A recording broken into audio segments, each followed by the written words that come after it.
이사야 53장 3절입니다. 오늘은 이사야 53장 3절. 예수님이 사람들이 받은 것입니다. 제가 어제 11시 카피를 해야 되는데 이사야를 카피해서 좀 뒤에 갖다 놔가지고 이사야 온 거 가지신 분들은 보시면 됩니다. 이사야 카피를 해가지고 뒤에 갖다 놨더라고요. 11시간 갖다 놓고. 오늘 예수님이 사람들에게 받은 것 이사야 53장입니다. 이사야 53장 3절 같이 읽습니다. 그는 사람들에게 멸시를 당하고 거부되었으며 슬픔의 사람이요 고통을 잘 아는 자라. 우리는 그를 피하려는 같이 우리의 얼굴을 감추었으며 그는 멸시를 당하였고 우리는 그를 귀히 여기지 아니하였도다. 3절은 좀 길다 그죠? 오늘은 예수님이 사람들에게 받은 것이 나옵니다.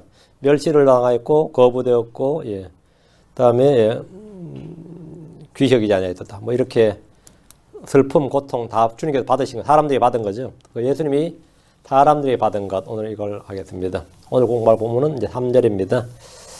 잠깐 기도하고 시작합시다. 위대하시고 거룩하신 주 하나님 감사합니다. 하나님께서 은혜 볼 주셔서 이 시간도 주의 영을 충만케 하시고 말씀이 선포되는 때 하나님 그 말씀이 저희 영과 잘 결합하게 또 저희 믿음이 자라나도록 은혜 허락해 주시고 말씀이 힘이 되고 말씀이 생명이 되고 말씀이 양식이 되고 말씀이 저희의 참 성령의 검으로서 또 싸우는 무기가 되도록 인도해 주시고 저희가 일하는 일꾼으로서 이것들이 훌륭한 도구가 되도록 은혜 베풀어 주시기를 간구합니다. 저희가 말씀을 사용할 수 있도록 은혜 허락하여 주시옵소서.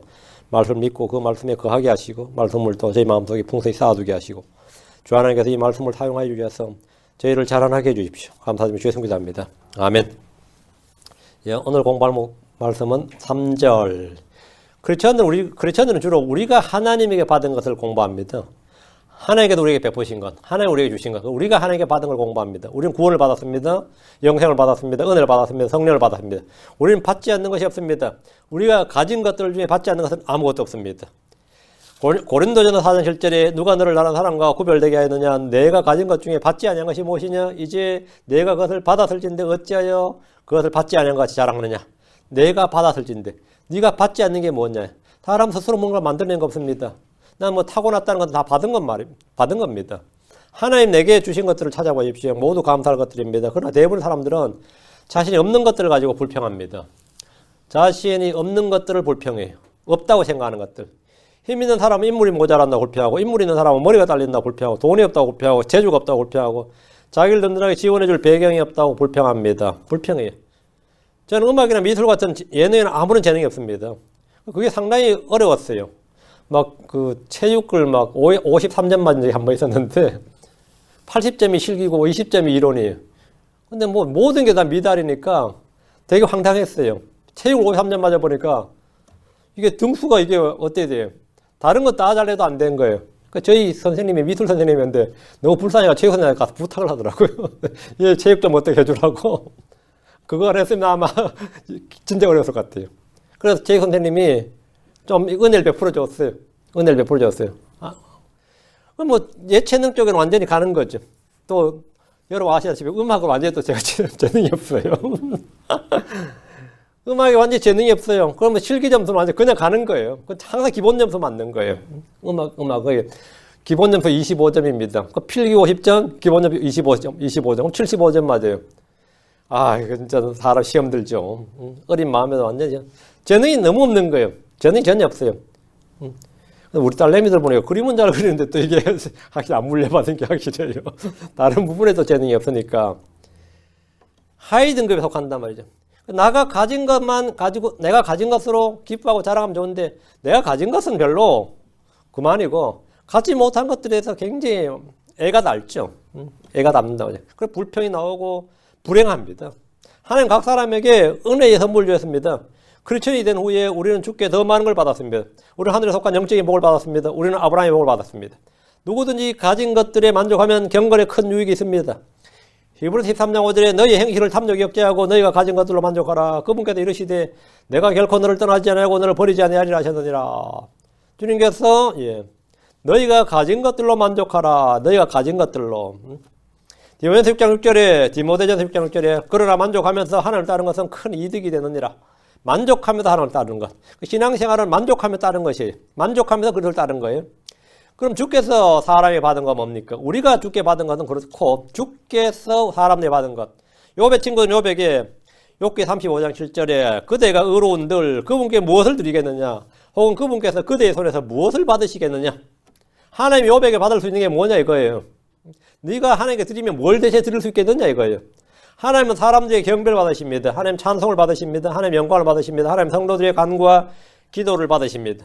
하나님은 성도들이 드린 영적 희생물을 받으십니다. 다윗이 말하기를 시편 119편 108절에 오 주의 주께 간청하오니 내 입의 자원 헌물들을 받으시고 주의 판단들을 내게 가르치소서.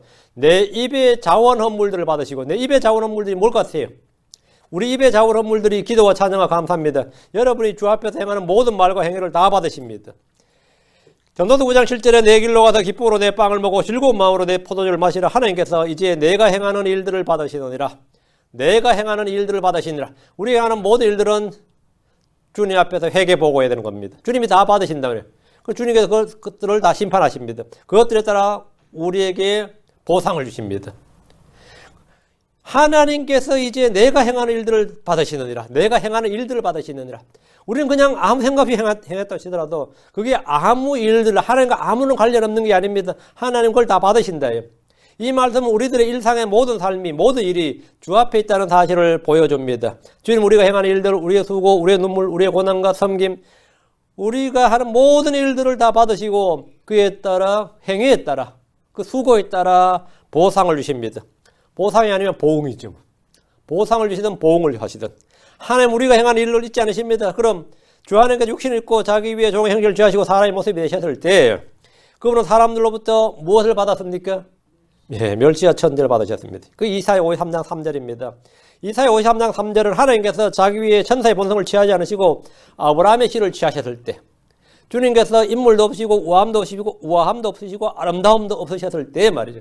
슬픔의 사람이셨을 때 주님이 사람들에게 받은 게 뭐냐, 사람들에게 뭘 받았냐, 3장 3절, 이사야 53장 3절, 그는 사람들에게 멸시를 당하고 거부되었으며, 멸시, 거부, 배척이죠. 슬픔의 사람이요, 슬픔을 당했습니다. 고통을 잘 아는 자라 고통을 받으셨습니다. 우리는 그를 피하려는 같이, 피한다는 말이면 우리는 그를 피하려는 같이 견뎌라인. 이런 성경 구절을 잘 알아야 돼요. 우리는 그를 피하려는 같이 우리의 얼굴을 감추었으며, 그는 멸시를 당하였고, 우리는 그를 귀히 여기지 않았다. 여러분이 제 앞에 깡패가 온다. 아니면 양아치가 온다. 어때요? 시비 걸기 싫죠? 그 사람 시비 걸는 거 싫고, 그럼 피하죠. 저 사람 엄청나게 싫어하는 사람이야. 만나기 싫고 보기도 싫은 사람이 저 앞에 시야에서 나타났어. 그럼 어때죠? 그래서 슬며시 피한단 말이죠. 예수님이 나타났을 때 예수님에게 뭘 얻으려는 사람들은 몰려들었어요. 병을 고치든 뭐라, 이때는 뭐 5,000명도 몰려들었죠. 뭘 그걸 바라고 할 때는 그런데 그렇지 않을 때는 피하는 거예요. 피한단 말이죠. 우리가 그를 피하려는 같이 예수님 절대 뭐가 되는 거죠? 왕따가 되는 거예요. 예수님 나타나면 사람들이 왕 몰려드는 게 아니라 우르 피해. 예수님이 마치 나병 환자인 것처럼 나병 환자인 것처럼 그를 피하려는 같이 우리 얼굴을 감추었으며 그는 멸시를 당하였고 멸시를 받았고 우리는 그를 귀히 여기지 않았도다. 지가 뭔데 이런 식이에요. 예수님 메시아다, 그리스도다, 랍비다, 뭐 대제사장이다, 아니면 뭐 대언자다 이러면 이거 놀고 있네요. 목수의 아들인데 뭔 소리냐.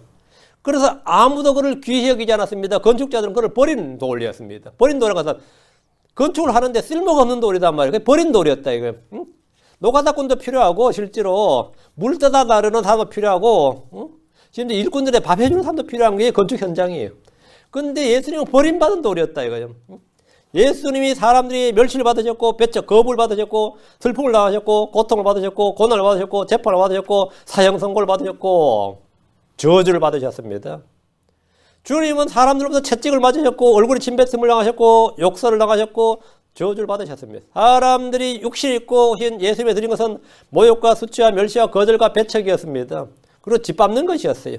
그는 사람들에게 멸시를 당하고 그는 사람들에게 멸시를 당하고 사람을 지으신 분께서 사람들에게 멸시를 당했어요. 대언자 이사야는 그리스도가 이 땅에 오실 때 사람들에게 환영을 받는 것이 아니라 멸시를 받을 것이라고 합니다. 멸시를 받는다. 사람들은 그분을 깨닫지 못했습니다. 사람들은 그분을 알지 못했습니다. 그분께서 자기 백성이 오셨지만 그분의 백성이 그분을 받아들이지 않았습니다. Receive not. 그분의 백성이 그분을 받아들이지 않았다.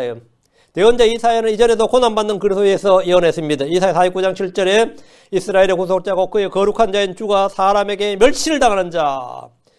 구속자 곧 그의 거룩한 자인 주가 사람에게 멸시를 당하는 자. 그 민족이 몹시 싫어하는 자, 치리자들의 종이 된 자에게 이같이 말하노라. 신실한 주곧 이스라엘의 거룩한 자가 너를 택할 터이므로 왕들이 보고 일어서며 통치자들도 경배하리라. 이건 재림 때 이야기죠. 초림 때는 뭐가 된다고? 초림과 재림을 딱 구분해놨어요. 초림 때는 사람에게 멸실당하는 자, 그 민족이 몹시 싫어하는 자, 치리자들의 종이 된 자, 잡으면 잡히고 죽으면 죽고 재판받으면 재판받고 이런 종이 된 자였단 말이죠. 뭐 노예나 다름없었습니다. 행사 여탈권이 빌라도나 헤롯이나 대제사장 때 있었단 말이죠. 그리고 피례도 꽉 찍고 그건 초림이에요. 신실한 주곧 이스라엘 거룩한 자가 너를 택할 터이므로 왕들이 보고 일어서며 통치자들로 경배하라. 이건 재림입니다. 예수님은 사람에게 멸실당하는 자요, 그 민족 유대인이 몹시 싫어하는 자요, 치리자들의 종이 된 자입니다. 이것이 초림의 예수님 고난받는 예수님에 관한 예언입니다. 이사야 50장 6절 때리는 자들에게 내 등을 내주고 머리털을 뽑는 자들에게 내 뺨을 내주며 수치와 침뱉음을 피하려고 내 얼굴을 가리지 아니하였도다. 주님 얼굴에 침뱉음을 받으셨어요. 침을 탁 받는 얼굴에다 침을 받는 거예요. 그래서 그때만 주님께서 피하려고 얼굴 가리죠. 본능적으로 얼굴 가리죠. 얼굴 가리면 얼굴 피하죠. 얼굴 돌리든가. 근데 주님께서 다 그냥 받으셨어요. 다 받으셨다. 초림의 예수님께서 받으시는 고난에 관한 말씀입니다. 처음부터 계셨던 말씀이신 하나님은 사람들에게 멸시를 받으셨습니다. 예수님은 여자의 씨로 마리아에게 잉태되었을 때부터 멸시를 받았습니다. 요셉은 그녀를 은밀히 버리려고 했습니다. 마리아는 자신이 성령으로 잉태되었다는 사실을 입증할 방법이 전혀 없었고 사람들에게 설득할 수도 없습니다. 사람들 설득할 수가 없습니다. 내가 지금 임신한 거는 성령으로 잉태됐다 그러면 놀고 있네 그랬죠. 그건 돌에 맞아 죽을 이야기죠. 누굴 설득할 수 있어요? 누굴 설득해요? 답답해 미치죠. 숨어 지내야 됩니다. 누구에게 이 사실을 자랑할 수도 없습니다. 나는 드디어 메시아를 잉태했어. 그러면은 어떨 것 같아요? 이건 뭐 말도 안 되는 소리였단 말이에요. 그 당시에. 다행히 엘리사벳이 침례녀하는 어머니 엘리사벳이 그녀의 복주에 있는 아이가 구원자라는 사실을 알았지만 엘리사벳을 제외하고 말이죠. 대부분의 사람들에게는 음행으로 치부될 일이었습니다. 예수님께서 유대인들에게 너희는 너희 아비 마귀가 행한 일들을 한다고 말씀하시자 그들은 그 자리에서 바로 예수님에게 대받아쳤어요. 그게 뭐예요? 요한복음 8장 41절에 너희는 너희 아비가 행하는 일들을 하는도다 하심에 그 예수님 하신 말씀. 예, 그들이 그분께 이르되 우리는 음행을 통해 나지 아니하였고 우리에게는 한 아버지 계시니 곧 하나님이시로다 하거늘. 우리는 음행을 통해 나지 아니하였고 이 말은 뭐예요? 너는 음행을 통해 났고 말이에요. 우리하고 너하고는 차원이 달라. 어디서 감히 우리한테 그따위 소리 하냐 이거죠. 그 예수님께서 너는 너희 아비 마귀에서 왔다 그러고 우리는 아버지가 하나님이고 우리는 음행을 통해 나지 않았다. 영적으로 아버지는 하나님이고 육신으로는 뭐라고? 음행을 통해 나지 않았다. 네가 반대로 마귀에서 태어나고 음행으로 태어났다. 지금 이렇게 대받아친 겁니다. 뭐 사람들 예수님 하신 말 하면 싹 무시하는 거죠. 싹 무시하는 정도가 아니라 그냥 뭐 그 자리에서 그저 대받아쳤어요. 이들은 예수님이 음행을 통해 태어났다고 멸시했던 겁니다. 주님은 사람들에게 반복해서 멸시를 받았습니다. 태어나서 얼마 지나지 않아 동방에서 온 현자들로부터 경배를 받았습니다. 유대인의 왕으로 태어나신 분이라는 인정을 받았고 금과 유향과 몰려가 선물을 받았습니다. 이때에도 동방에서까지 와서 찾아왔으면 뭐 이제 뭐 끝난 거지. 동방에서 찾아왔는데 그것도 유향과 모략과 금을 가지고 왔단 말이죠. 금과 유향과 모략을 선물하고 그분께 경배를 했습니다. 헤롯도 자기가 가서 경배하겠다고 말해요. 물론 그게 트릭이었어요. 트릭이었는데 자기도 가서 경배하겠다고 막 이러니까 이제 뭔가 될 것 같잖아요. 하지만 곧이어 헤롯은 군대를 보냈습니다. 곧바로 헤롯의 칼이 베들레헴을 덮쳤습니다. 헤롯은 자기가 지혜자들의 우롱당한 줄 알고 분노해서 칼을 보낸 겁니다. 마태복음 16절에 자기가 지혜자들에게 부지런히 물은 때를 기준으로 베들레헴과 그것의 모든 지경 내에 있던 2살 아래의 모든 아이들을 죽이니라. 2살 아래에. 이 헤롯은 머리가 없는 사람이 아니었습니다. 지혜자들의 부지런히 물은 때를 기준으로 그 지혜자들이 언제 별이 나타났냐, 너희들이 언제 출발했냐, 언제 여기 왔느냐 이런 거 물은 때를 딱 해보니까 2살이면 대충 되는 거죠. 그 예수님께서 동방박사들의 경배를 받은 것은 구유에서 받은 게 아니에요. 구유에서 받은 건 누가복음이고 그건 목자들이 와서 증언한 거고 동방의 현자들은 집에 들어가서 집 아이에게 베이비가 아니라 아기에게 경배를 한 겁니다. 이때 예수님 나이가 한 2살 약간 미만이었단 말이죠. 예수님의 탄생으로 수많은 사람들이 기뻐하고 즐거워한 것이 아니라 베들레헴과 그 주변의 갓난아이들의 집에는 재앙이 임했습니다. 이게 무슨 날벼락이 애어탄 갓난아기를 죽이는데 메시아일지 모른다고 죽이는 거예요. 그러니까 마리아야 그렇다 치지만 남들이야 내가 태어나는 우리 집에 애가 웬 메시아? 물론 기대가 우리 집 유대인들은 대부분 다 자기 아이가 메시아일 수도 있다는 그런 믿음이 있었습니다. 아브라함의 씨, 다윗의 씨인데. 근데 사실은 다윗의 씨라 그러면 이제 나머지 지파들 소용없는 거예요. 유다 지파 빼고는. 근데 유다 지파의 사람들은 그 마음을 가지고 있어요. 다윗 이전에는 12지파가 다 여자들은 자기에게 태어난 아이가 메시아일 수 있다고 생각했어요. 하나님께서 모세를 쓰듯이 그런 대언자 될 수 있다고 생각을 하고 그런 기대를 가지고 있었어요. 그 여자들은 자기 못 놓으면 아주 그 좌절을 하고 실망한 게 메시아를 잉태할 수 있는 기회가 없어진 그런 복을 놓쳤다고 생각한 거예요. 유대인들은. 그런데 이제 다윗 이후로는 다른 지파는 소용없고 다윗의 지파에서만 지금 이제 유대인들을 물어보면 요셉의 지파에서 날 수 있다고 믿어요. 근데 왜 그렇게 생각하는지 모르는데 그건 말이 안 돼. 다윗의 지파예요. 그 다윗의 지파, 그 유다 지파죠. 유다 지파의 사람들은 이 믿음을 가지고 있었습니다. 다윗의 씨 이거. 나머지 사람들, 그 베들레헴 사람들의 동바에서 박사가 왔다 그러고 이럴 때 어때요? 야, 드디어 메시아가 나타났고 했는데 헤로데 칼이 와서 죽일 때 우리 죽은 애들 중에 하나가 메시아면 어떡하지? 뭐 이런 생각을 할 수도 있는 거죠. 물론 하나님께서 지키시겠지만 이게 보통 심각한 문제 아니었어요. 근데 어쨌든 통곡이 일어나는 거죠. 애들이 막 갑자기 떼몰살 당하는데. 그 예수님의 출생은 하늘에서 천사들이 들판에 있는 목자들에게 알려준 겁니다.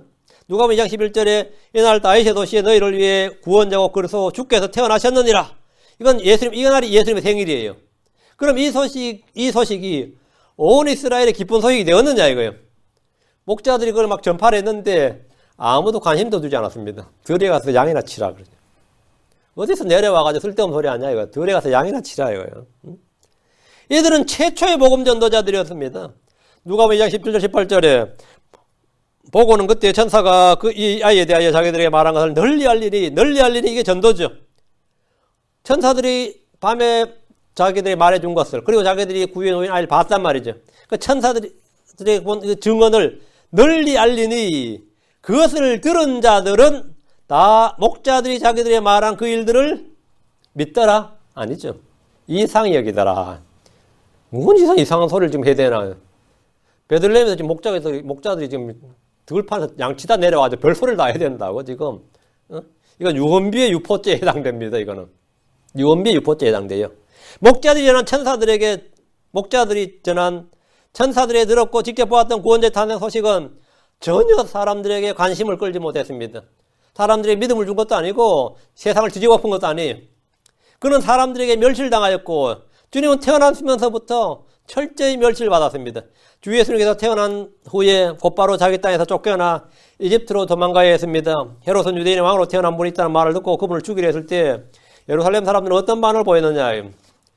헤롯과 예루살렘 사람들의 반응이 같았습니다. 마태복음 2장 3절에 헤롯 왕이 이 일들에 대하여 듣고 그와 함께하는 온 예루살렘이 감격하더라, 믿더라, 경이로워하더라, 소원 성취되다 그런 게 아니죠. 그와 함께한 온 예루살렘이 소동하더라. 헤롯도 헤롯이야 자기 왕권 빼앗길까 봐 소동하는 거고 예루살렘 사람은 왜 소동하는 거예요? 온 예루살렘이 소동하더라. 예루살렘 사람들은 구원자의 탄생에 기뻐하고 강구한 것이 아니라 소동했습니다. 소동했다는 말은 트러블드죠. 왜 이렇게 짜증나고 귀찮고 쓸데없는 일이 나가지고 왜 생각지도 못한 이런 일이 지금 터졌느냐 이거예요. 그게 소동이에요. 생각지도 못한 재수없는 일이 왜 하필 이때 터졌느냐. 왜 베들레헴에서 이런 일이 터졌느냐. 지금 우리 세대에. 응? 그게 소동하는 겁니다. 예루살렘 사람들의 반응은 그거였어요. 메시아가 태어났다는데 이거 안 되는데 메시아 태어나면. 메시아가 태어났다는 소문이 있던데 뭔 소리냐. 이거 얼마나 또 사회를 혼란시키려고 이런 일이. 메시아 태어났다면 장난 아니겠는데 말이에요. 이거 난리 났네. 그러고 나서 뭐죠? 헤롯이 군대 보내고 하니까 벌써부터 난리 난 거 맞죠? 소동하죠. 왜 쓸데없는 일이, 왜 여기서 이런 쓸데없는 일이, 왜 귀찮은 일이, 생각지도 못한 재수없는 일이 터졌느냐 이거예요. 마치 생겨서는 안 될 일처럼 이 평화로운 마을에 왜 이렇게 혼란을 일으키냐 이거예요. 평화롭게 그냥 생각 없이 살고 있는데 이런 혼란이 있느냐 이거예요. 마치 생겨서는 안 될 일이 그들이 생긴 것처럼 예루살렘 사람이 반응을 했습니다. 이것은 메시아의 탄생을 몇천 년 동안 기다렸다는 사람들의 반응이 아닙니다. 기다렸다. 우리는 이스라엘의 소망을 기다렸노라. 그건 예수님 없을 때 하는 소리지. 예수님 태어났다 그러면 그게 아니란 말이죠. 여러분 한번 생각해 보세요. 메시아가 지금 재림하신다, 오신다, 어떻게 할때요? 난리 났네, 이거, 그래요? 아, 큰일 났네. 난리 났네. 아니, 막 기뻐서 날뛰어요? 예수님은 하나님의 독생자로서 큰 환영을 받은 것이 아니라 처음부터 무시와 멸시를 받았고 사람들은 그 소식에 이상했고 소동을 했을 뿐입니다. 우리가 한 거는 이제 주님 오실 날이 얼마 안 남은 것 같다 그러면 그 딱 듣는 사람 반응이 어떨 것 같아요? 아, 참 잘 됐다 그러면 그럼 적습니다. 안 되는데, 아직 안 되는데 그래요. 아직 안 되는데, 나 시집도 못 갔는데 이런 사람도 있고 아직 안 되는데 왜 안 돼요? 지금은 왜 안 되냐고. 평소에 준비가 안 돼 있단 말이죠. 메시아를 맞을 준비가 안 돼 있어요. 이스라엘 사람들도 메시아를 맞을 준비가 안 돼 있었던 겁니다. 그런데 어느 날 생각지 못한 시각에 메시아가 탄생한 거예요. 사람들 가운데도 유명인은 공항에 도착할 때부터 수많은 환영객들의 열렬한 환호를 받습니다. 기자들이 국장에 진을 치고 열렬한 팬들이 환영인사를 합니다. 예수님 이 땅에 오셨을 때 그를 환영한 사람은 아무도 없었습니다. 제가 공항에서 근무를 했을 때 제일 짜증나는 게 외국 스타들이 공항에 오는 날이에요. 외국 스타들이 오면 미리 아침에 딱 나와요. 오늘 몇 시 비행기 뭘로? 그때 임창아가 온다. 아씨, 우리 전부 다, 야씨, 왜 와가지고 지랄이야, 이래요. 우리가 한결같이 보는 거지. 왜? 아씨, 왜 오는 거야? 주윤발이 온다? 미쳤네, 씨, 왜 오는 거야? 근데 몇 번 오거든요. 이거 전에도 왔잖아, 인간, 막 이러고. 정경들, 의경들은 미칩니다. 왜? 근데 공항 비상근무 서야 되거든요. 근데 우리에게는 그게 짜증난 일이야. 그 기자들이나 팬들에게는 열렬히 환영하는 일인지 몰라도 우리는 그날 상당히 짜증나고 귀찮고 복잡하고 왜 자꾸 나타나는 거야, 막. 그 프랑스에 소피 마르손다 그럴 때 그때는 막 서로 근무석에다고 난리 쳤어요. 한번 보겠다고. 내가 그 시간 내가 근무석에 그러고 난리 쳐. 야, 그럴 때 받침에서 보던 그 여자가 온다 그래가지고. 받침에서 보던, 연습장에서 보던. 맞거든요? 여러분 그 세대 맞는지 모르겠는데, 우리는 받침에서 보던 그 여자 온다 그랬어요. 그런데 막 사람이 때로 몰려드니까, 보기는 어떨 봐. 사람을 막아야 되는데, 왕짜증이 나지. 보지도 못해요. 막, 사람들 들어막으면 몇백 명, 몇천 명 막 몰려들면 짜증나죠. 그런데 유대인들이 예수님 메시아가 탄생했다는 소식을 그런 식이야. 응?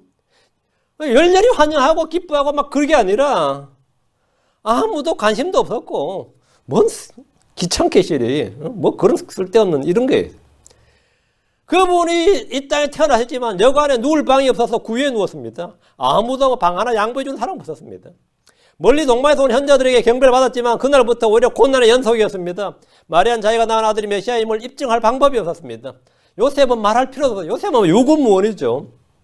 요셉 혼자 개인적으로 마음을 믿을 수 있으면 누구한테 말합니까? 이걸 누구한테? 요셉이 제일 친한 사람한테 말했다고 했어요. 그 다음 어디에 소문날 것 같아요? 요셉이 절친한테, 아, 내 마누라가 성령으로 임태했다네, 그러면은. 요셉이 절친이, 다음날 자기 친구한테 뭐라 그럴 것 같아요? 아, 요셉 요즘 고민 많다고.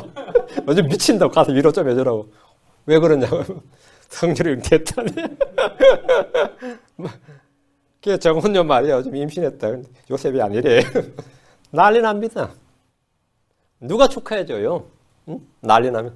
전부 다 마리아 배 보면서 전부 다 보면 어떨 것 같아요? 혀를 차면 요셉 보면서 더 불쌍한 눈빛으로 참 요셉 안 됐어. 응? 불쌍해. 참 요셉 인생 꼬였어. 안 그러겠어요? 내가 요셉의 친구라도 요셉이 나한테 와가지고 내 마누라 지금 동정녀로 됐다. 성령 됐다. 정신 차리라 그러죠. 내 다 이해한다. 정신 차리라. 응? 내가 누구한테 말 안 할게. 뭐 이 정도가 최상의 서비스야. 내가 누구한테 말 안 할게. 너와 나만의 아는 비밀대로 또 가서 너와 나만의 아는 비밀에다가 나사렛에 다 퍼져버립니다. 너와 나만의 비밀이 나사렛에 다 퍼져버려요. 나사렛 사람들은 다 뭐라는 거죠? 음행을 통해 태어났고 이런 거예요. 니는 음행을 통해 태어났고. 이게 내가 말 안 했더니만 이게 지가 뭔 줄 아나 보네. 지가 뭐가 된 줄 아나 보네. 이래 되는 거예요.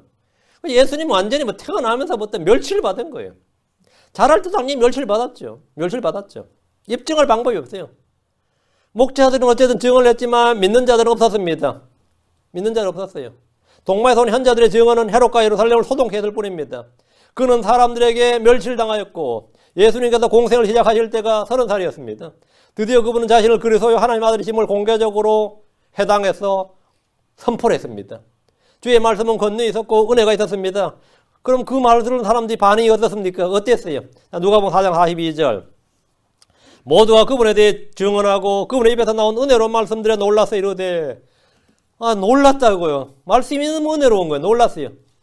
이 사람은 요셉의 아들이 아니냐 하더라. 반응은 이거였습니다. 이 사람은 요셉의 아들이 아니냐. 아무도 하나님의 아들이라고 말하지 않습니다. 주의 입에서 나온 은혜로운 말씀들에 놀란 사람들이 그분에 대해 뭐라고 했느냐. 이 사람은 요셉의 아들이 아니냐라고 했습니다. 대언자가 아니냐, 그리스도가 아니냐, 하나님으로부터 온 선생이 아니냐, 이런 식의 반응이 아닙니다. 목수 요셉의 아들인 주제에 무슨 이런 말을 하느냐. 대체 어디서 뭘 배웠다, 뭘 배워서 이런 말을 하는 거죠, 이거예요. 그분의 말씀을 들은 고향 사람들의 반응을 보십시오. 자, 누가복음 4장 28절 29절. 해당에 있던 모든 사람들이 이 말들을 듣고 진노가 가득하여, 주의 말씀을 듣고 나서 진노가 가득했다고. 일어나서 그분을 도시 밖으로 밀어낸 뒤 자기들의 도시가 세워진 산의 낭떠러지까지 그분을 끌고 가서 그분을 거꾸로 떨어뜨리려 하되, 죽이려 했다는 거죠. 그날 죽이려고 했다고요. 안식일에 그냥 사람 하나 죽일 뻔했어요. 예수님의 말씀을 들은 모든 사람들이 진노가 가득했습니다. 예수님을 도시 밖으로 밀어내서 산의 낭떠러지로 끌고 가서 떨어뜨려 죽이려 했는데, 얼마나 분노했으면 이랬을 거예요. 얼마나 분노했으면. 예수님에 대해서 얼마나 짜증이 나고 분노가 났으면. 그분의 말씀은 철저히 무시를 받았습니다. 그분의 많은 능력 있는 일들이라도 인정을 받으면 좋겠지만 그렇지 않았습니다. 마태복음 13장 54절 56절. 자, 주님께서 행하신 일들을 듣고 나서 고향 사람들이 하는 말이 걸작이에요. 자기 고향으로 들어가서 그들의 회당에서 그들을 가르치니 그들이 깜짝 놀라 이러되, 이 사람이 어디서 이 지혜와 이런 능력 있는 일들을 얻었느냐? 이 사람 목수의 아들이 아니냐? 그의 어머니 마리아를 하지 아니하느냐? 그의 동생들은 야고보와 요새와 시몬과 유다를 하지 아니하느냐? 그의 누이들은 다 우리와 함께 있지 아니하냐? 그런데 이 사람이 어디에서 이 모든 걸 얻었느냐? 대체 이 사람이 어디서 이런 걸 얻었느냐 이거예요.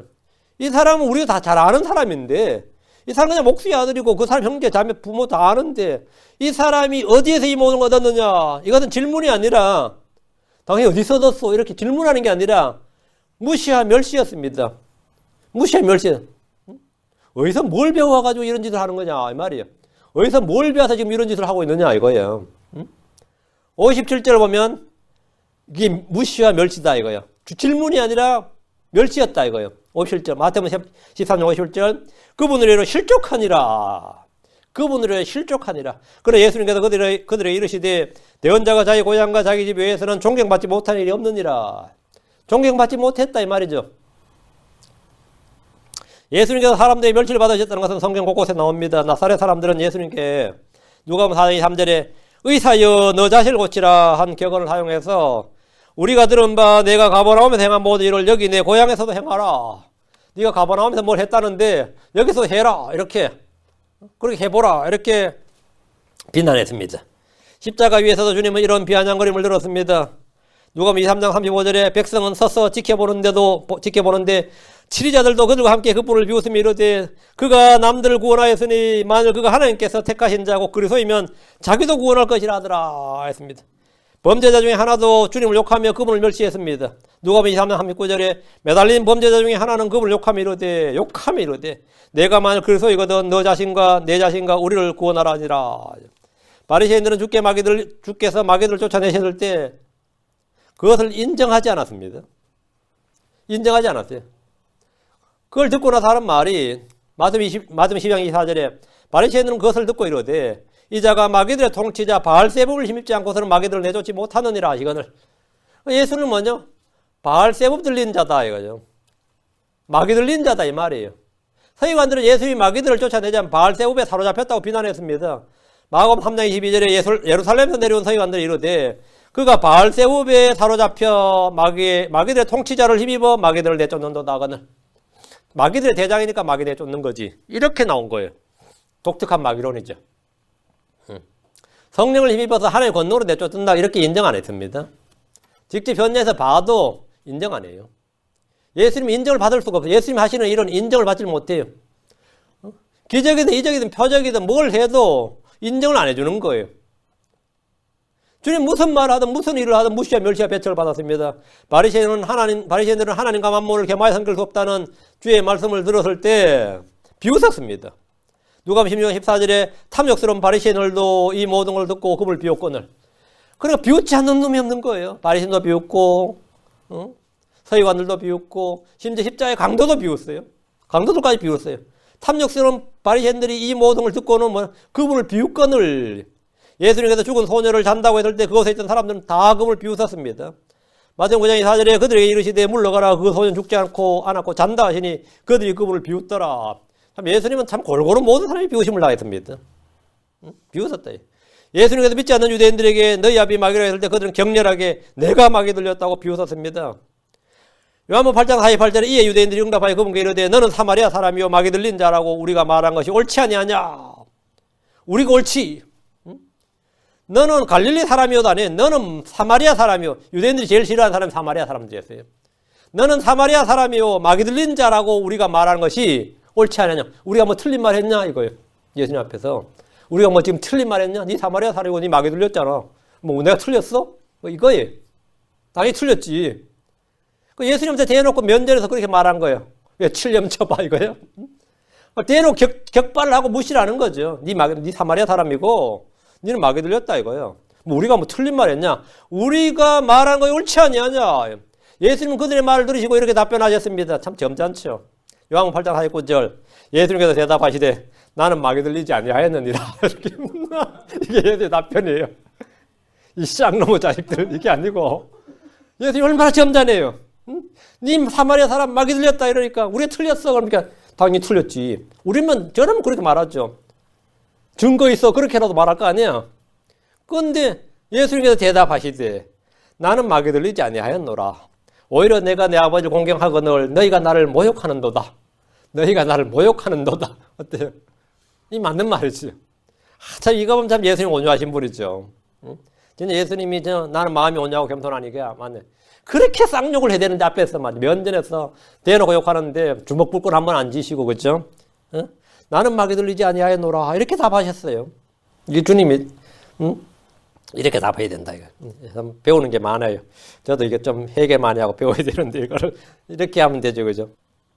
나는 오히려 내가 내 아버지 공경하였거든. 너희가 나를 모욕하는도다 말이에요. 예수님 먹는 때는 먹는다, 먹을 때는 먹고 마신다는 이유로 음식을 탐하는 자, 포도주를 많이 마신 자로 욕을 먹었습니다. 그뿐 아니라 세리와 죄인들의 친구라고 비난했습니다.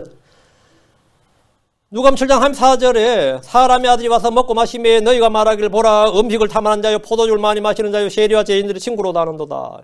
예수님께서 먹지 않고 금식할 때는 금식한다고 비웃었습니다. 심지어 술 주정뱅이들까지 주님을 비방했습니다. 비방했어요. 엄청 멸치를 거죠. 시편 69편 갑니다. 10절 12절. 참 술주정뱅이들이 예수님을 씹었단 말이지. 안주 씹듯이. 시편 69편 10절 12절.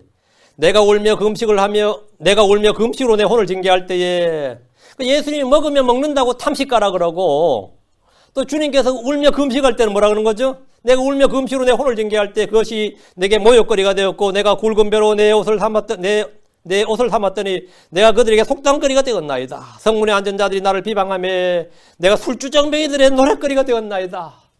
성문에 앉은 자들이 비방하고 성문에 앉은 자들은 재판관들이에요. 그러니까 높은 놈부터 낮은 놈까지 술주정뱅이들까지 뭐라고요? 술주정뱅이들의 노랫거리 됐다. 요즘 나사렛 예수 아냐 그러면 아이고 뭐 돌아다니면서 뭐 기적행한다 그러고 뭐 한다던데 뭐 이러면서 술주정뱅이들까지 술주정뱅이들까지 예수님을 씹고 다니더라 이거죠.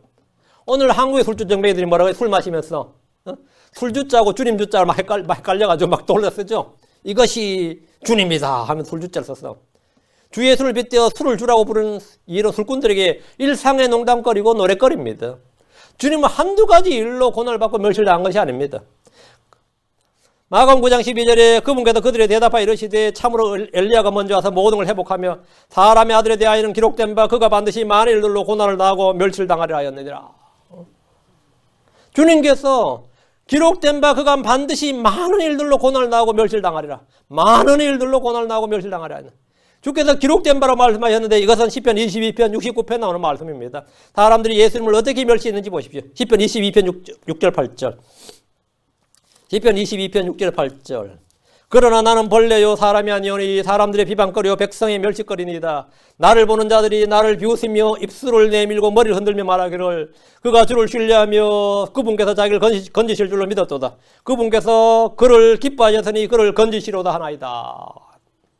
사람들이 주를 어떻게 멸시했는지 너무나 잘 나옵니다. 다윗은 주 예수님께서 당하신 수치와 모욕에 대해서 이렇게 예언했습니다.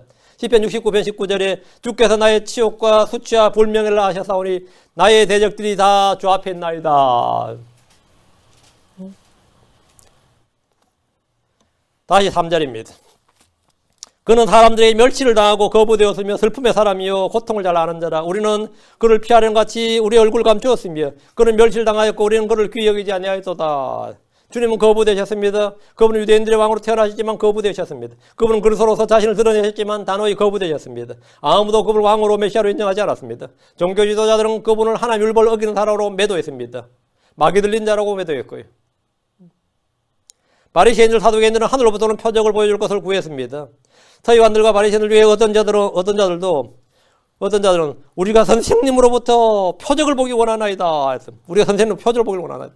이들은 표적과 이적들을 보면서 계속해서 또 다른 표적을 요구했습니다. 백성들도 마찬가지였습니다. 표적 보여주면 that's okay, enough 그러지 않았단 말이죠.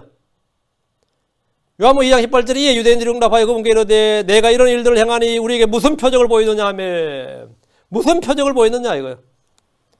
요한복음 6장 3절에도 그러므로 그들이 그분께 이르되 그러면 선생님께서 우리에게 무슨 표적을 보이사 우리가 보고 선생님을 믿게 하시나이까? 믿게 하시겠나이까?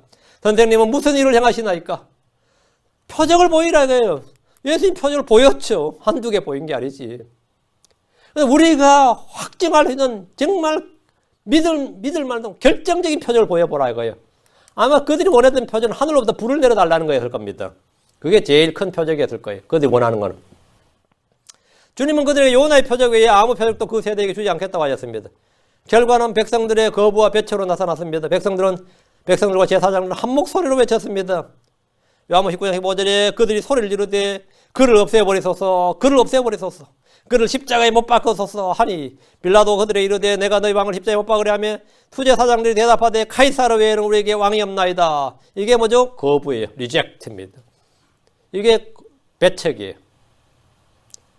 유대인들의 일부가 그분을 미워하고 거부한 것이 아니라 민족적으로 유대 전체적 민족적으로 그분을 거부했습니다.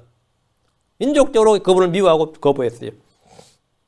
누가복음 19장 14절 그런데 그의 국민들은 그를 미워하고 그가 간 뒤에 소식을 보내 이르되 우리는 이 사람이 우리를 통치하는 것을 원치 아니하나이다 하였더라. 그럼 그의 국민들은 그를 미워하고 예수님을 미워했다. 그리고 우리는 이 사람이 우리를 통치하는 것을 원치 아니하나이다. 거부했다. 거부했다 배척했다. 예수를 미워했고 다음에 예수님을 배척했고 거부했고 예수님은 사람들에게 거부당하였으나 하나님께는 선정받은 도리와 보배로운 산도리십니다.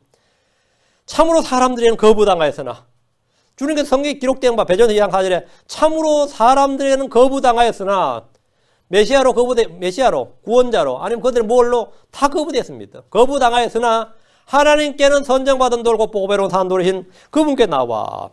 여러분은 사람들에게 멸실당하고 거부되어 본 적 있습니까? 예수님은 자기 백성, 자기 민족, 자기 형제들에게 멸실당하고 거부되셨습니다. 자기가 지은 사람들에게 배척을 받으셨습니다. 참으로 모순된 일입니다. 모순된 일. 다시 3절입니다. 이사야 53장 3절.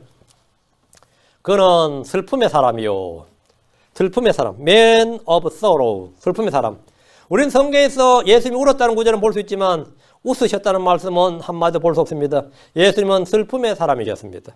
예수님은 죽은 나사로의 집에서 생명의 부활이신 분 앞에서 진토에 꿇어 엎드린 사람들을 보고 죽음 앞에서 우는 사람들을 보시고 영으로 신음하시면서 괴로워하시고 우셨습니다. 예수님께서 우셨더라. 예수님께서 거기 문상객들, 조문객들에게 동화돼서 운 거 아닙니다. 생명의 부활이신 분 앞에 두고 죄로 인해 죽는 사람들, 죄로 인해 죽은 사람들이 그냥 우는 거예요. 예수님께서, 예수님 제자들도 나사로를 깨우러 가자 해도 아무도 안 믿어요. 잠드셨나? 나사로 잠들었나 보다 이렇게 생각했죠.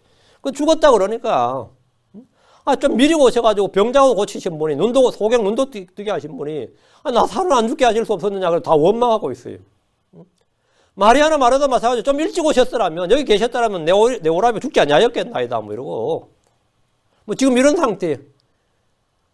주님께서 그 사람들을 보시고 영으로 신음하셨다. 괴로워하셨다. 우셨다. 슬픔의 사람이었다. 예수님께서 우셨더라. 예수님께서 죽은 나사로를 살리러 오셨지만 아무도 그것을 아는 사람이 없었고 믿는 사람은 더욱 없었습니다. 없었어요. 예수님은 예루살렘을 보시며 우셨습니다. 누가복음 19장 41절에 그분께서 가까이 오사 그 도시를 보시고 그 도시로 인해 슬피 우시더라. 예수님 십자가를 앞두고 슬퍼하시며 매우 괴로워하셨습니다. 몹시 괴로워하셨습니다. 마태복음 26장 31절 38절에 베드로와 세베대의 두 아들 데리고 가시면서 비로소 슬퍼하시며 몹시 괴로워하시더라. 슬퍼하시며 몹시 괴로워하시더라. 이에 그분께서 그들에게 이르시되 내 혼이 심히 슬퍼 죽을 지경이니 너희는 여기 머물러 나와 함께 깨어있으라 하시고. 슬퍼 죽을 지경이다 이거야. 응? 한국 사람들이 이 말 잘 쓰는데 죽을 지경이다 이런 말 잘 쓰죠. 미쳐 죽기 미치겠다 이 표현하고 죽을 지경 좋아 죽겠다 이런 말 써요. 좋아 죽겠다. 슬퍼 죽겠다. 괴로워 죽겠다. 힘들어 죽겠다. 죽겠다는 말 너무 잘 쓰죠. 성경적 진리입니다. 앞에가 뭐 붙어도 끝은 다 죽겠다. 죽는 거예요. 사람은. 그 좋아도 죽고 슬퍼도 죽고 괴로워도 죽고 힘들어 죽고 죽는 건 다 뭐라고요? 예, 하나님께서 정해지죠. 사람이 하면 죽는 것은 정해진 거예요. 사람들 자기 입에도 모르게 이 진리를 말하지. 죽겠다잖아요. 죽겠다. 이래도 죽고 저래도 죽고 뭐 죽겠다. 그죠? 주님께서 내 혼이 심히 슬퍼 죽을 지경이니 심히 슬퍼 죽을 지경이니 괴로워 죽겠다. 몹시 괴로워하시더라. 심히 슬퍼 죽을 지경이니 너희는 여기 머물러 나와 함께 깨어있으라. 예수님은 슬픔이 많았던 사람이 아니라 슬픔의 사람이셨습니다. 마귀는 죄의 사람입니다. 그리스도인들은 항상 기뻐하라는 명령을 받았습니다. 주께서 슬픔의 사람이 되신 것은 우리에게 기쁨을 주시기 위해서입니다. 기쁨은 성령의 열매입니다. 기쁨은 하늘의 왕국의 특징입니다. 주께서 말씀을 주신 것은 주의 기쁨이 우리 안에 충만하게 하려 하심입니다. 요한복음 11절에 내가 너에게 이 일들을 말한 것은 내 기쁨이 너희 안에 머물러 있어 너희 기쁨이 충만하게 하려 함이니라. 우리가 이 땅에서 잠시 받는 근심은 기쁨으로 변합니다. 우리가 겪는 고난과 슬픔 모두 영광으로 변합니다. 주님은 제자들이 이렇게 말씀하셨습니다. 요한복음 16장 22절에 그러므로 지금은 너희에게 근심이 있으나 내가 다시 너희를 보리니 너희 마음이 기뻐할 것이요 아무도 너희에게 너희 기쁨을 빼앗지 못하리라. 이 기쁨은 부활하신 주를 보고 얻은 기쁨입니다. 주 예수는 음란하고 죄 많은 세대에서 날마다 사람들의 굴복과 죄를 보시면서 혼의 고통을 겪으셨습니다. 슬픔을 겪을 수밖에 없었어요. 주는 우리의 연약함의 감정을 몸소 느끼셨고 모든 점에서 우리와 똑같이 시험을 받으셨기 때문에 슬픔의 사람이 되신 겁니다. 주 예수님께서 우리와 마찬가지로 그 자신도 연약함에 쌓여 있었기 때문에 슬픔의 사람이셨습니다. 주 예수님께서는 우리와 같이 살과 피를 취하셨기에 슬픔의 사람이 되셨습니다. 주님께서 마귀의 시험을 받으셨습니다. 육체의 연약함으로 인해 고난을 받으셨습니다. 히브리 2장 18절에 그분께서 친히 시험을 받아 고난을 당하셨던즉 그분께서 친히 시험을 받아 시험만 받고 만 게 아니에요. 시험을 받아 고난을 당하셨던즉 시험 받는 자를 능히 구조하실 수 있느니라. 주님은 시험도 받으셨고 시험에 따르는 고난도 받으셨습니다. 그러니까 슬픔의 사람이죠. 하나님 악으로 시험을 받지 않으시지만 예수님은 모든 시험을 다 받으셨고 고난을 당하셨습니다. 그는 고통을 잘 아는 자라. 다시 3절. 그는 고통을 잘 아는 자라. 고통. 이 고통이란 것은 뭐냐? 그리프죠. 여기서 고통이라는 단어는 앞에 슬픔이 나고 뒤에 그리프. 슬픔도 sorrow, grief. grief는 심적 고통이에요. sorrow가 슬픔이라면 grief는 이 극심한 심적 고통이에요. 극심한 심적 고통. 그 심적 타격을 입는 거 있죠. 그게 grief입니다. 그래서 이제 뜻이 파생되면 이제 불행이라는 뜻이 되고, 여기서는 이제 고통 이렇게 번역한 거죠. 고통. 극심한 심적 슬픔이 너무 극대화돼서 극심한 심적 고통. 그래서 고통을 번역한 거죠. 그래서 극심한 슬픔이란 말은 파생되어 나온 말인데 근심이란 말로 번역되기도 하고 이제 심적 타격을 입었다. 심적 고통을 나타내는 말로 슬픔보다 강한 뜻입니다. 예수님은 뭐라고? 이 고통을 잘 아는 자니라. 고통을 잘 아는 자라. 왜 이걸 경험해 봤단 말이죠. 그냥 이론적으로 안다는 게 아니라 주님은 모든 시험을 다 당해보셨고 거기에 잘 안다 이거예요. 그건 잘 안다. 우리가 뭐 슬프다 고통했다 그러면 여러분 뭐라 그래요? 네가 뭐 슬픔이 뭔지 아냐 그러죠. 진짜 슬픔을 당해본 사람은 그냥 작은 일로 슬퍼한 사람에게 네가 슬픔이 뭔지 아냐. 우리끼리도 그런 말 써요. 누가 눈물 쫄쫄리면 뭐 그 녀석이 흘린 눈물이가 눈물이겠냐? H2O지 그래요. 걔가 흘린 눈물이면 눈물이야. 그 H2O지. 네가 눈물을 아냐 이거야. 남자가 흘린 눈물을 아냐 이거죠. 고통을 아냐 이거야. 아버지 눈물을 아냐 이거죠. 그 무슨 눈물이라고. 그 질질 짜는 거지. 그럼 맞죠? 그 고통을, 예수님께서 고통을 하신다예요. 몸의 고통뿐만 아니라 혼의 고통을 극한까지 겪으셨고 그것을 잘 아시는 분이다 말이에요. 많은 사람들이 그래요. 다 한번 옛날 얘기 할 때 옛날 고생 많았다, 고생 크게 했다 그랬죠. 고생 많이 했다 그래요. 제가 아는 목사님 진짜 고생 많이 한 목사님 있는데 그분 그래요. 자기 앞에 성도들이 와서 막 고생스럽다 눈물을 흘리면 이게 지금 귀신 앞에서 머리 푸는 귀신이 지금 나 앞에서 고생 이야기한다 뭐 이래요. 말이 좀 험하죠. 우린 저 공자 앞에 문자 쓰냐, 뭐 군병 앞에 뭐 지금 구르냐, 번데기 앞에 주름 잡냐 이런 말 쓰는데 그 목사님은 어찌 또 하필이면 어디서 귀신 앞에 머리 푸는 소리 하고 있는데 이래요. 미친년 널뛰는 소리 하고 있는데 이러기도 하고 말이 좀 험하지. 근데 예수님 앞에서 고통 이야기 하겠냐 이거예요. 예수님 앞에서 슬픔 이야기하고 예수님 앞에서 무슨 네 힘듭니다 주님. 성도들 주님 앞에서 그런 말만 해도 주님 나 힘들어 미치겠습니다. 그러면 예수님 뭐라겠어요? 그 목사님처럼 이 귀신 앞에 그러지는 않겠지. 네가 누구 앞에서 지금 고통 이야기하냐 이거예요. 예수님은 고통을 잘 아는 자잖아요. 예수님 슬픔의 사람이다. 네가 고생이 뭔지 아냐 이거죠. 제대로 고난의 가시밭길을 통과한 사람들은 좀처럼 고생한 이야기 하지 않습니다. 정말 이 고난의 가시밭길을 걸었던 사람, 거기를 통과한 사람들은 고생 없었던 사람처럼 이야기, 고생 없었던 것처럼 뭐 태연하게요. 나중에 알고 보면 정말 그 사람 뒤집어 놓으면 어때요? 여러분 인생이 아름다운 사람들, 겉보기 아름다운 사람들이 아름다운 게 아닙니다. 여러분이 십자수 같은 거 아시죠? 여기 옷을 꿰매면 여기 아름답게 꿰매져 있으면 뒤를 한번 들춰보세요. 뒤는 어때요? 여기 아름다운 모습을 나타내려면 뒤는 엄청나게 엉망진창이죠. 뒤를 돌아보면. 인생에서 어떤 사람이 믿음 있네, 온유하네, 기쁨 있네. 그 사람이 이제 까디집어 봐라. 한번 까디집어 봐라고. 그런 소리 나오냐고. 다 그렇게 연단과 뭘 받은 사람들이 그런 모습이 나오는 거예요. 그렇게 갈리고 닦이고 꺾어지고 부서지고 깨어지고 하니까 그런 게 나오는 거지. 아니면 그렇게 했냐고요. 예수님은 혼의 고통을 극한까지 겪으셨고 혼이 깨어지신 분이 그냥 깨어지신 분이면 예수님은 부서진 브로큰 예수님은 부서진 심장이 터지신 분이에요. 창을 찔러서 심장이 터지신 분이에요. 고통을 잘 한다네. 요거는 지금 10절 11절에 또 나오니까 그때 다루기를 하고 예수님은 육체로 갈 때 평안하게 사신 것이 아닙니다. 성경 그분께서 육체로 가던 때에 하신 일을 이렇게 말합니다. 히브리서 5장 7절에 그분께서 친히 육체로 가던 때에 자기를 사망으로부터 너희 구원하실 분에게 강렬한 부르짖음과 눈물로 기도와 간구를 드렸고 또 친히 두려워하셨으므로 하나님께서 들으셨느니라. 그러니까 강렬한 부르짖음, 눈물, 기도, 간구 뭐 이런 삶이었다 이거예요. 주님은 혼의 고통을 수도 없이 겪으셨고 금식과 부르짖음과 눈물로 기도와 간구를 드리셨습니다. 그렇게 주님께서는 순종을 배우신 겁니다. 타고난 게 아니라 배우신 거예요. 주님은 배우셨어요. 자, 다시 3절입니다. 우리는 그를 피하려는 같이 우리 얼굴을 감추었으며 우리가 그를 피하려는 같이 우리 얼굴을 감추었다는 것은 구약 성도들에게는 아주 이해하기 쉬운 이 문구입니다. 왜? 나병 환자의 규례에 관한 규례에 근거하는 겁니다. 사람들은 나병 환자를 볼 때 부정하다고 선언하고 그를 피합니다. 나병 환자는 자기 옷을 찢고 머리에 뭔가를 덮어쓰고 부정하다 외쳐야 하는데 사람들에게 그 자신의 부정한 병을 남들에게 전파할까봐 사람들이 피하라고 자기가 경고를 해야 돼요. 자기 자신을 피하라고. 나병 환자는 자기가 나타나면 전부 다 나를 피하시오. 부정한 사람이 나타났으니까 너희는 피하라 이 말이에요. 사람들은 거리나 시장에서 나병 환자가 등장할 때 돌을 던지며 쫓아내거나 얼른 그 자리를 피합니다. 전염병으로 생각하기 때문입니다. 예컨대 나병이 피부 접촉뿐 아니라 이 공기 접촉만으로도 감염되는 줄로 알았습니다. 물론 공기 접촉으로 감염이 안 되는데 그 당시 사람들은 공기 접촉만으로도 감염이 되는 줄 알고 금방이야 오지를 못하게 하는 거죠. 그럼 저 밖에 있으면 나병 환자가 부정하다 자기가 입으로 말해야 되고 말 안 하고 정상적인 사람 근처에 왔다간 돌에 맞아 죽어요.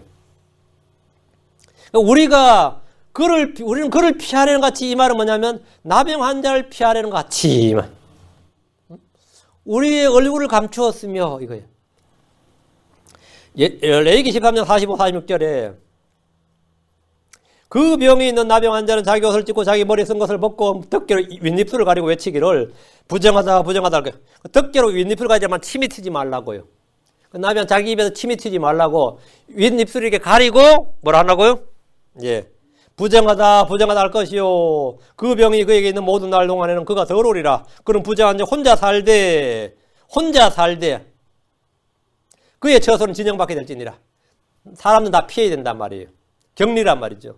유대인들은 예수를 마치 부자 물건처럼 취급했습니다. 그분을 진영 밖에서 처형했습니다. 희생물로 드린 짐승의 몸을 진영 밖에서 불사른 것처럼 예수님은 진영 밖에 계십니다. 히브리 13장 13절에 그런즉 우리가 그분의 치욕을 일머지고 진영 밖에 계신 그분께로 나아가자.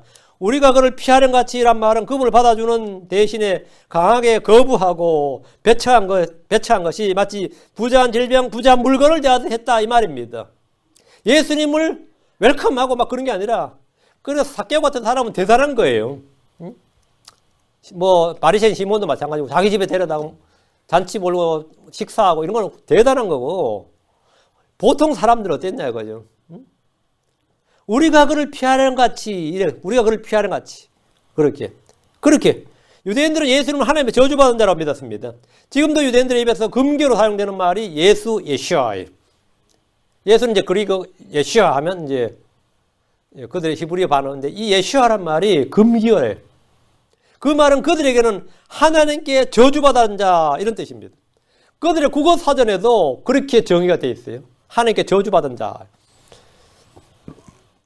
예수라는 이름은 그들에게는 뭐 완전히 금기어. 2000년 동안 그들은 뭐 예수라는 이름 하면 그냥 노이로제 걸리는 거죠. 2000년 동안 그 이름은 유대인들의 고통을 남겨준 이름이고 피하는 같이 얼굴을 감추는 이름입니다. 예레미야가 4장 15절에 저들이 그들에게 외쳐 말하기를 너희는 가라 부정하다 가라 만지지 말라 하였도다. 그들이 도망하여 떠돌아다닐 때 저들이 교도를 가운데서 말하기를 그들이 다시는 거기에 머물지 못하리라 하였도다. 유대인들이 이방인의 때에 너희는 가라 부정하다 가라 만지지 말라 이런 말을 들었다 이거예요. 그들은 완전히 부자한 물건 부자한 질병 취급을 받아야 흑사병 취급 폐스 취급을 받았어요. 크리스천들은 어떤 것 같아요? 크리스천들은 사도행전 4장 5절에 우리가 보면 이 사람은 전염병 같은 자요. 사도 바울은 전염병 취급을 받았습니다. 세상의 오물 만물에 찢기 쓰레기 전염병 같은 자요. 이 사람은 전염병 같은 자요. 예수를 향해 얼굴을 돌린 사람들은 유대인들 향해서도 얼굴을 돌렸고 교회를 향해서도 크리스천들 향해서도 얼굴을 돌렸습니다. 얼굴을 돌리는 것은 이상한 일이 아니에요. 내가 어디서나 사람들이 환영을 받고 존경을 받고 높이를 받는다면 그건 내가 이상한 사람이에요. 내가 지금 제대로 되기를 갖고 있지 않는 거예요. 그래서 여기저기서 욕을 하는 것은 감사한 일이죠. 내가 지금 되기를 제대로 가고 있구나. 예수를 멸시하던 사람들은 크리스천들 역시 멸시합니다. 다시 3절. 우리는 그를 피하는 같이 우리 얼굴을 감추었으며 왜 사람들은 예수를 피하려 하고 얼굴을 감추는 겁니까? 예수님은 참 빛이시기 때문입니다. 어둠 속에 있는 사람들은 빛을 미워합니다. 자기들의 행위가 드러날까 염려하기 때문입니다. 사람들이 예수를 피하는 것은 죄인들이 경찰을 피하는 것처럼 본능적입니다. 요한복음 3장 20절에 이는 악을 행하는 자마다 자기 행위를 책망받을까 염려하여 빛을 미워하고 또 그 빛으로 나오지 아니하기 때문이라. 악을 행하는 자들은 뭐라고요? 자기 행위를 책망받을까 염려하여 빛을 미워하고 빛으로 나오지 않는다. 빛을 미워하고 빛이 사람들의 빛이고 세상의 빛이고 생명의 빛인 예수님을 미워하고 예수님께 나오지 않는다 이 말이에요. 자기가 악을 행했기 때문에 예수님 앞에 하면 다 드러난단 말이죠. 다 드러난다. 주 예수님께서 어둠에 감추어진 일들을 빛으로 가져가 드러내시고 마음의 의도들을 드러내십니다. 그래서 사람들은 예수를 피하고 그분으로부터 얼굴을 감춥니다. 다시 3절. 그는 멸시를 당하였고 우리는 그를 귀히 여기지 아니하였도다. 우리는 그를 귀히 여기지 않았다. 예수님은 헤롯 왕이나 총독 빌라도 대제사장 가야바 장로들 서기관들 율법사들 바리새인들 사두개인들뿐만 아니라 십자가에 못 박힌 강도까지 그분을 비난하고 멸시했습니다. 그분을 붙잡은 군사들도 그를 멸시했고 유월절에 모인 유대인들은 합심해서 그분을 없애버리고 멸시했습니다. 예수님은 사람들로부터 존중과 영광을 받으신 것이 아니라 멸시를 당하고 거부되셨습니다. 영광의 주 하나님께서 죄인들의 손에 떨어졌고 죄인들의 손에 정죄를 받고 비난과 무시와 조롱과 멸시를 받으셨습니다. 누가복음 23장 10절 11절에 보면 수제사장들과 서기관들이 서서 맹렬히 그분을 비난하더라. 맹렬히 비난했다. 맹렬히. 헤롯이 자기 군사들과 함께 그분을 무시하며 헤롯도 뭐라고? 자기 군사들과 함께 그분을 무시하고 조롱하며 그분께 화려한 긴 옷을 차려입히고 그분을 빌라도에게 도로 보내니라. 이건 뭐 다 무시하네. 다 무시.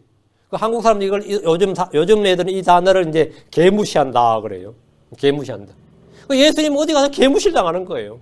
응? 개무시를 당하는 거예요. 우리가 그분을 따른다면 이 세상으로부터 동일한 고난을 받게 될 겁니다. 우리는 그를 귀히 여기지 아니하였도다. 우리는 예수의 본질 그 가치를 몰랐던 거다. 예수님은 하나님을 그리스도시고 참 하나님심에도 그를 귀히 여기지 않는 것은 그분을 알지 못하기 때문입니다. 사람들이 그분을 알았더라면 정죄하지 않았을 겁니다. 이는 주님께서 말씀하신 거예요. 마태복음 12장 7절에 그러나 내가 금유를 원하고 희생을 원치 아니하노라 하신 말씀이 무슨 뜻인지 너희가 알았더라면 무죄한 자를 정죄하지 아니하였으리라. 너희가 성경을 알았더라면 말이죠. 무죄한 자를 예수님을 정죄하지 않았을 것이다. 몰랐다 이거죠. 그분을 알았더라면 사람들은 그분에게 구했을 것이고 주님은 주셨을 겁니다. 주 예수님께서 내가 알았더라면 라고 안타까워하신 말씀이 있습니다. 누가복음 19장 42절에 이르시되 적어도 이날 즉 내 날에만이라도 너 곧 내가 내 화평에 속한 일들을 알았더라면 얼마나 좋았으리요. 그러나 지금 그 일들이 내 눈에 숨겨졌도다. 네가 알았더라면 얼마나 좋았으리요. 예수님으로부터 얼굴을 돌리고 그분을 멸시하고 귀히 여기지 않을 때 사람은 영적 소경이 됩니다. 예수님이 계시해 주는 진리를 아무도 알 수가 없습니다. 고린도서 2장 8절 이지혜는 이 세상 통치자들 중에서 아무도 알지 못하였으니 만일 그들이 그것을 알았더라면 영광의 주를 십자가에 못 박지 아니하였으리라. 알았더라면 다 몰랐다 이거예요. 그러니까 몰랐으니까 우리는 그를 귀히 여기지 아니하였도다. 몰랐으니까 거부했고 멸시했고 무시한 겁니다. 몰랐으니까. 알지 못했기에 멸시했습니다. 예수님을 멸시한 사람들은 어떻게 된 거냐 이거죠. 예. 무지 가운데 부지 중에 지은 죄죠. 이걸 부자귀의 죄라 그래요. 몰라서 지은 죄다 말이에요. 거의 고의적인 죄는 아니죠. 고의적인 죄는 율법에 따라 사형이에요. 고의적인 죄가 아니라 무지로 말미암는 죄이기 때문에 뭐가 되는 거죠? 예. 사면을 받을 수 있는 거예요. 그 고의적으로 알고 지으면 그건 뭐냐? 사면을 못 받아요. 알고 지으면. 예. 알지 못했기 때문에 모독을 했고 알지 못했기 때문에 그분을 귀히 여기지 않았습니다. 예수님은 건축자들이 쓸모없다고 버린 돌이었습니다. 모든 사람들이 그분을 무가치하다고 여겼습니다. 이로써 누가복음 10장 25절 말씀이 성취되었습니다.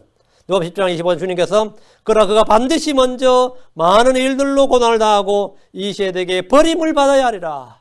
주님께서 버림을 받아야 하리라 한 대로 주님은 이 세상에서 버림을 받으셨습니다. 주님 버림을 받으셨습니다. 주님은 세상에서 버림을 받았어요. 그것은 뭐냐? 주님께서 이 세상을 구하기 위해서 자신이 버림받은 겁니다. 주님께서 버림을 받은 것은 이 버림받은 세상을 구하기 위해서 버림받은 사람들, 잃어버린 사람들을 찾고 구원하기 위해서 그렇게 됐다 이 말입니다. 오늘은 예수님께서 사람들에게 받은 것, 멸시를 받으시고 모욕을 받으시고 배척을 받으시고 버림을 받으시고 그다음에 죽으시고 죽임 사형을 받으시고 저주를 받으시고 뭐 다 받았죠. 우리가 받은 모든 걸 다 받았대요. 그래서 주님께서는 고통을 잘 아는 자라. 고통을 아는 자. 우리가 고통스럽다 해봐야 뭐 그거야 뭐 고통이 아니죠. 내가 막 아픈데 누가 참아라 그러거나 그거 별거 아닌 걸로 생생 내내 쇼하네 그러면 기분 나빠요 좋아요. 열받죠. 근데 주님은 정말 고통을 아는 자죠. 우리는 고통을 잘 안다 그래 그 별거 아니죠. 우리가 받는 고난, 고통 또 이런 모든 것은 잠시입니다. 이 땅에서. 주님은 극한까지 가셨어요. 극한까지. 사람들이 받는 모든 시험과 연약감 이거 다 감당하셨습니다. 그리고 고난을 많이 당하셨어요. 그래서 슬픔의 사람이셨고 고통을 잘 아는 자였습니다. 그러나 우리는 그를 귀히 여기지 않았습니다. 지금 우리는 그분을 귀히 여기게 됩니다. 가장 귀하게. 무엇보다 귀하게. 내 자신, 내 생명보다 더 귀하게. 기도합시다. 위대하시고 거룩하신 주 하나님 감사합니다. 하나님께서 주신 말씀을 선포했습니다. 선포한 모든 말씀들 성도들이 잘 받아서 마음에 간직하게 해주시옵소서. 은혜 받게 하시고 아버지 하나님 저희가 이 땅에서 예수님을 깊이 생각하도록 해주십시오. 아버지 하나님 가장 못순된 일을 당하신 태사에서 버림을 받으시고 사람들에게 배척을 받으시고 멸시를 당하시고 자 우리 아버지 사람들이 거역한 그분이 바로 우리의 주이시고 그런 것을 오히려 십자가의 수치와 고난을 다 당하신 그분을 그래서 예수를 깊이 생각하는 말씀대로 주님을 생각할 때 아버지 저희 속에서 영적인 성장이 있기를 원합니다. 열매 맺어지기를 원합니다. 저희가 변화받기를 원하고 그리스도 안으로 성장하기를 원합니다. 아버지 점점 그리스도 형상으로 변화받아서 저희를 통해서 그리스도가 드러나도록 인도하여 주시옵소서. 아버지 저희 안에서 강력하게 일하시는 주님께서 아버지 저희 사람들을 저희를 볼 때 우리 안에 계신 예수를 볼 수 있도록 저희가 그런 사람들이 될 수 있도록 은혜를 허락해 주십시오. 아버지 하나님 저희가 이 세상에 헛된 것들을 구하지 않고 주님을 구합니다. 주님을 귀히 여깁니다. 주님보다 더 귀한 것이 없다고 고백합니다. 아버지 실제적으로 그냥 이것이 그냥 말로가 아니라 정말 문자 그대로 저희 모든 것 중에서 주 예수보다 더 귀한 것은 없다는 믿음의 선한 고백이 늘 이어지도록 해 주십시오. 감사드리며 주의 성기도합니다. 아멘. 아멘. 예, 마치겠습니다.